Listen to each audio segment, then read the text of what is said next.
buenas noches, bienvenidos a Odisea. Mañana va a haber una reunión, probablemente de las reuniones que uno puede imaginar de mayor densidad política que existen, no habitualmente. Es una reunión del presidente con los gobernadores de provincias. ¿Por qué digo de gran densidad política? Porque se cruzan todas las variables. Se cruza la relación entre el poder central y las provincias, que es una relación históricamente compleja en la Argentina. Se cruza la relación entre Cambiemos y el PJ. Aparecen eventualmente las tensiones internas de Cambiemos. Es una reunión que además va a tener un componente informativo probablemente estratégico, si es que se revelan las incógnitas que todo el mundo está esperando que se despejen mañana, para el mercado, para los que están mirando la economía. ¿Por qué? Porque los gobernadores van a esta reunión, sobre todo los gobernadores peronistas, con Macri, diciendo, es muy poco lo que podemos definir de un acuerdo sobre el presupuesto, porque no están a la vista los números centrales de un presupuesto, que son los números centrales de la economía. No sabemos cuál va a ser, o cuál el gobierno admite que va a ser, el nivel de inflación. Se filtró un documento, como todos sabemos, del Ministerio de Economía diciendo que este año la inflación es 42%. Pero los gobernadores no lo dan por bueno ese número. Dicen, queremos que nos digan cuánto va a ser la inflación. No sabemos cuál va a ser el nivel de crecimiento o achicamiento del Producto Bruto. En el mismo documento decía 2.4 de caída. Pero los gobernadores dicen, queremos que nos blanqueen ese número. Y sobre todo, no sabemos cuál va a ser el tipo de cambio. ¿Y por qué el tipo de cambio es importante? Bueno, el valor del dólar es importante por 1000 razones que todos conocemos, pero ahora se agrega una más. Y es que como el gobierno empieza a financiarse con más retenciones, la valuación del dólar, el nivel de tipo de cambio termina pegándole a la recaudación. Es decir, que el programa fiscal empieza a estar atado al programa cambiario y al programa monetario. Y los gobernadores quieren saber cuál va a ser la hipótesis central del gobierno, la hipótesis principal del gobierno sobre el comportamiento nada menos que del dólar, que ha sido tan volátil durante todos estos meses. ¿Por qué quieren saber esto? Bueno, por razones bastante obvias.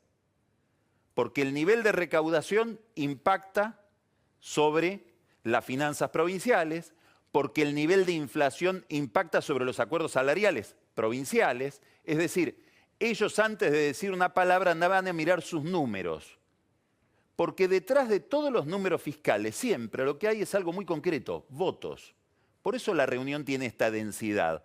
Porque cuando se discuten los fondos de la nación y las provincias y cuando estamos discutiendo fiscalidad, en el fondo estamos discutiendo la parte material más cifrada, pero más contundente, más dura de la política. El gobierno tiene que definir todavía, y se va a definir seguramente mañana, habrá alguna precisión sobre esto, dos temas los más importantes de esta reunión con los gobernadores. Hay muchas cuestiones que ya están resueltas, pero quedan dos temas cruciales. Primero, de todo lo que se va a discutir de nuevos ingresos del Estado.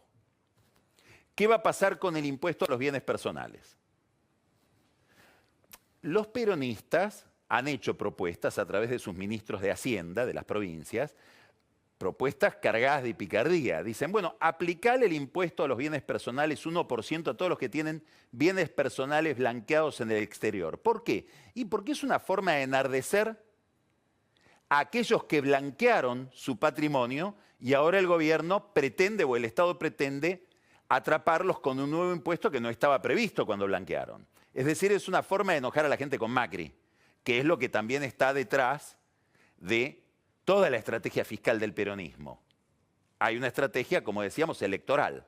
En el gobierno no están todavía convencidos de cuál es la mejor estrategia fiscal y política, si aplicar ese impuesto sobre los que tienen activos todavía en el exterior blanqueados, pero no repatriados, o aumentar el impuesto a los bienes personales para todos los que tienen un patrimonio susceptible de ser grabado por ese impuesto, lo tengan en el país o afuera. Hay, por supuesto, una discusión técnica, jurídica, de si se puede aplicar un impuesto solo a un universo de la cantidad de contribuyentes susceptibles o pasibles de tener que pagar ese impuesto. Entonces, todo esto lo resolverán seguramente de aquí hasta mañana.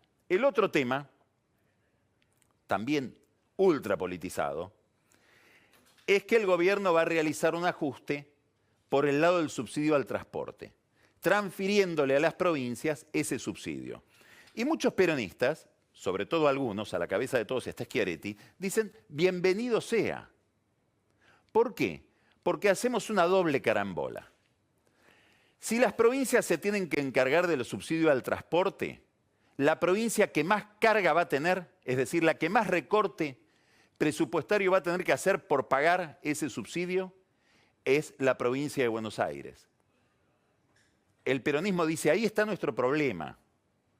Haber perdido la cantidad de veces que perdimos la provincia de Buenos Aires es como para un republicano perder sucesivamente Texas. Si no recuperamos la provincia de Buenos Aires, cualquier proyecto de poder parece inviable. Entonces, bienvenido sea que Macri quiera devolverle a las provincias la misión o la responsabilidad de tener que pagar el subsidio al transporte. ¿Por qué? Porque de más o menos 40.000 millones de pesos, que es el monto de ese subsidio, 24.000 millones de pesos los tiene que pagar Vidal. Cuanto peor esté Vidal, piensan los peronistas, mejor está el PJ. Además, y acá está la picardía de Schiaretti, hay ciudades que como tienen transporte urbano municipal, es decir, no interjurisdiccional, no transporte que vincula varias ciudades. En ese caso el subsidio lo tiene que pagar la provincia. Pero, por ejemplo, hay capitales de provincia que tienen sistemas de transportes que no trascienden sus fronteras, sus límites, entonces lo tiene que pagar el municipio ahora el subsidio. ¿Cuál es la que primero va a pagar? Córdoba capital, gobernada por un radical, Ramón Mestre, que pretende ser el desafiante de Schiaretti en las elecciones para la provincia de Córdoba, de gobernador. Bueno, si este subsidio se transfiere a las provincias, la ciudad de Córdoba va a tener que pagar 1.500 millones de pesos por el subsidio al transporte. ¿Qué es lo interesante en el fondo de todo esto? Que el peronismo está pensando en desmontar un sistema montado por el propio peronismo. ¿Ese sistema en qué consistía? Consistía en sacarle recursos a los sectores más dinámicos de la economía para volcarlos en subsidios en el área metropolitana, sobre todo en el conurbano bonaerense. Esto que lo pensó Duhalde, lo prolongaron y lo consolidaron después los Kirchner. Claro, ¿por qué? Porque gobernaban la provincia de Buenos Aires. Pero ahora que la provincia de Buenos Aires está en manos de Cambiemos, hay que retirar esos subsidios o que en todo caso los pague la gobernadora de la provincia de Buenos Aires y sienta ella el costo en su presupuesto. Quiere decir que estamos ante una disputa de poder, estamos ante una disputa de organización territorial del poder cifrada en quiénes son los subsidiados y quiénes pagan esos subsidios. Más allá de todo esto, si uno lo mira un poquito con un poco más de distancia, lo que tenemos es una enorme ironía, que la viene señalando un poco discretamente Pablo Gerchunov, que es un economista especialmente sensible a ver el cruce entre política y economía. ¿Y qué ve Gerchunov?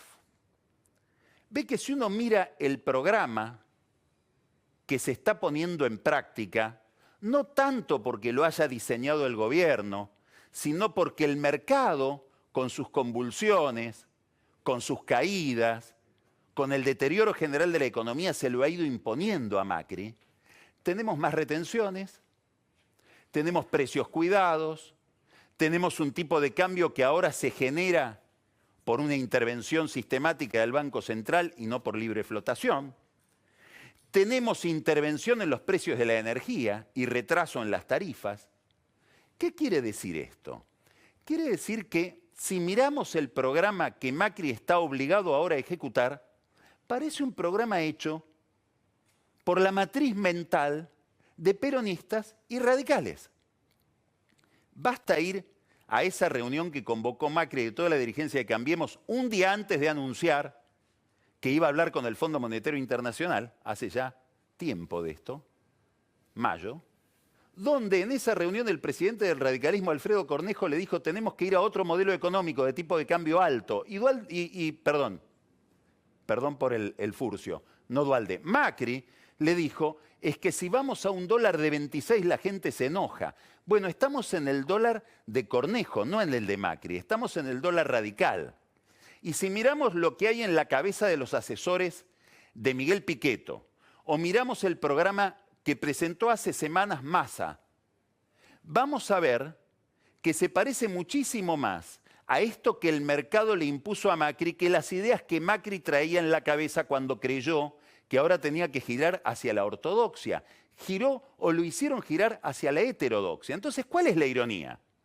La ironía es que políticamente Macri se desangra en decir quiero garantizar la pureza de sangre de mi gabinete, no quiero que entren los radicales, lo quiero retener y consolidar a Marcos Peña, que es la idea de que somos distintos, y tal vez haga bien, probablemente hace muy bien, en conservar esa identidad que tal vez es lo último que le queda, pero por la puerta de atrás le entraron conceptualmente, no porque se sienten en su gabinete, peronistas y radicales.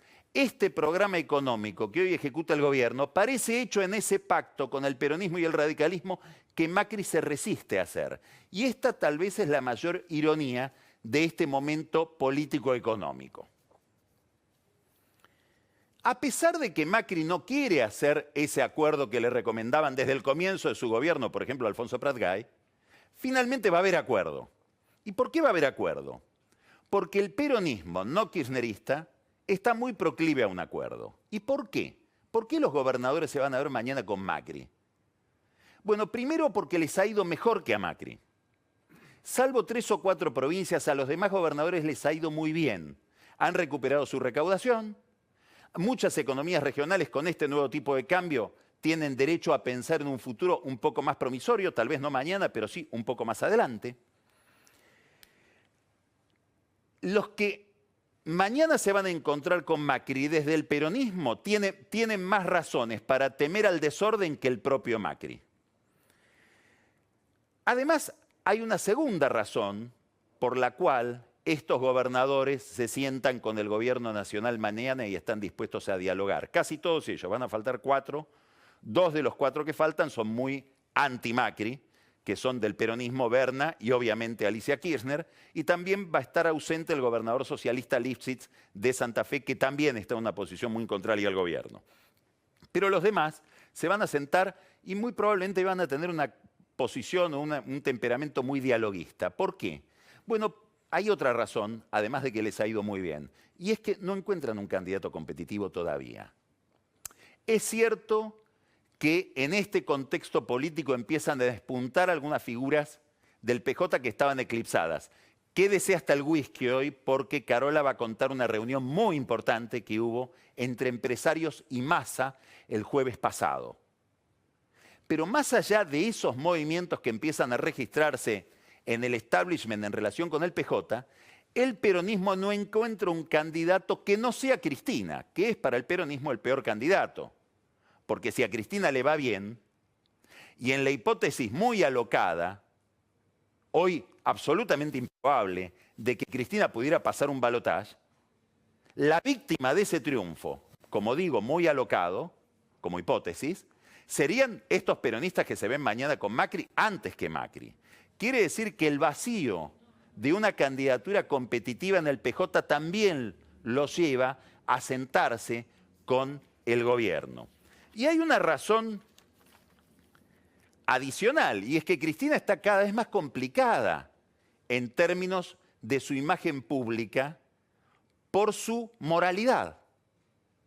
Los cuadernos siguen dando información y la causa de los cuadernos da información aunque no esté en los cuadernos. Pasó raramente inadvertida la presentación de Juan Manuel Ducler, hijo de Aldo Ducler, aquel financista que manejó, que fue agente de la provincia de Santa Cruz en materia financiera, una declaración muy importante en el juzgado de Bonadío, En esa declaración aparece un tema que parece ser tabú para la justicia argentina. Y es la relación entre los fondos de Santa Cruz, toda la peripecia siniestra de esos fondos, la relación que podría haber entre esos fondos y la familia Eskenazi, la posibilidad de que esos fondos ya hayan sido el respaldo de la familia Eskenazi para la operación más vergonzosa que hubo en materia económica durante todo el kirchnerismo, que fue prácticamente el regalo del 25% de YPF a esa familia, con la complicidad de las autoridades de Repsol, y un personaje central del kirchnerismo, tan importante como Julio De Vido, que aparece también como solapado, como eclipsado en todo este escándalo de corrupción que se llama Francisco Larcher. Fue el hombre que manejó los servicios de inteligencia y era el nexo entre los Eskenazi y los Kirchner. No hay todavía ningún fiscal que lo haya llamado a dar explicaciones a Larcher por todos estos temas, a pesar de que vive como multimillonario en el Country Abril después de haber sido un empleado de banco. Aparentemente le ha ido muy bien a su esposa con una consultora. Bueno, todo esto aparece en la declaración de Ducler. Habrá que ver cuántas pruebas hay en esa declaración. Es una declaración poderosísima desde el punto de vista político, no sabemos si judicial todavía, porque por ejemplo cuenta que Kirchner compró la candidatura dándole plata a Duhalde y habla de cuentas, etc. Bueno, ya tendremos más tiempo para referirnos a esto, pero esto es un misil más en la línea de flotación de Cristina Kirchner y ese es un mundo económico que aparece a través de los cuadernos. Los cuadernos no solo empiezan a hablar, hablan del pasado, hablan también del presente, y hoy hay una nota muy importante en La Nación de Hugo Alconad y Diego Cabot diciendo va a haber otros empresarios convocados, que es otra curiosidad que hay en esta historia. Hay empresarios cuyo nombre no aparece, pero aparece la dirección donde están sus oficinas, muy ligados al actual gobierno, donde aparentemente también iba el chofer Centeno a buscar la plata con barata. Bueno, esos empresarios aparentemente serían convocados ahora a prestar declaración. Algunos están en el mundo de la construcción, otros muy importantes en el mundo de la energía. Vamos a ver qué hacen Stornelli, el fiscal Rívolo y Bonadío con estos temas. Última razón, de las muchas que hay, de las que vamos a mencionar hoy, por la cual el PJ tiende a dialogar con el gobierno a pesar de toda esta crisis. Y es que la opinión pública, el electorado, la gente en general está teniendo una conducta extraña, no lineal, no matemática. Una prueba más de esto, lo que pasó en Marcos Juárez ayer. Marcos Juárez es una ciudad importante, riquísima desde el punto de vista de la actividad agropecuaria sojera. Es uno de los vértices de un triángulo sojero muy poderoso que lo integran también Venado Tuerto y Pergamino. Ahí Cambiemos sacó el 53% de los votos en las elecciones de ayer, en las elecciones municipales de ayer. Le había ido muy bien en el 2015, ahí se estrenó la coalición, cuando había sacado, perdón, en el 2014, 37% de los votos. Le fue mucho mejor ahora. ¿No hubo sequía en Marcos Juárez? Bueno, sí hubo sequía, probablemente por el rinde de esa zona, que son los mejores suelos de la Argentina, la sequía no haya tenido el impacto que tuvo en otros lugares. Con las retenciones, Marcos Juárez vota así. Bueno, se podría decir que las retenciones todavía no llegaron, pero el dólar de 40 sí llegó. Hay mil explicaciones para entender por qué los vecinos de Marcos Juárez votaron así, y en el fondo no hay ninguna. ¿Será que la gente tiene otro tipo de expectativa mucho más racional respecto del gobierno de Macri?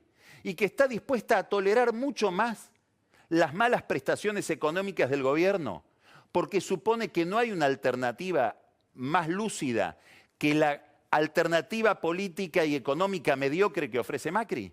¿Puede ser eso? Está pasando en Marcos Juárez lo que pasó cuando los peronistas forzaron a Macri a vetar la ley que prohibía el aumento de tarifas. El peronismo esperaba esa noche un cacerolazo y el cacerolazo no llegó.